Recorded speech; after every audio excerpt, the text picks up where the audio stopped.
একদিন এক ইহুদি একদল মুসলিমের সামনে এসে দাঁড়িয়ে বলল, যদি তোমরা সত্যি সঠিক পথে থাকো তবে আমার 3টা প্রশ্নের উত্তর দাও। কেউ পারলে আমি মেনে নেব ইসলাম সত্য ধর্ম। প্রথম প্রশ্ন, বলো তো আল্লাহর আগে কি ছিল?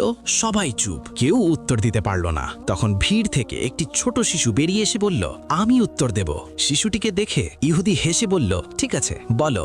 শিশুটি বলল, আপনি 10 থেকে 1 পর্যন্ত উল্টো গুনুন তো। ইহুদি গুনল 10, 9, 8, 1। তখন শিশুটি বলল, 1-এর আগে কি? ইহুদি বলল, 1-এর আগে তো কিছুই নেই। শিশুটি মুচকি হেসে বলল, যদি গাণিতিক 1-এর আগে কিছু না থাকে তবে আমার এক ও আদিতীয় আল্লাহর আগেও কিছু নেই। তিনি আদি, তিনি অন্ত।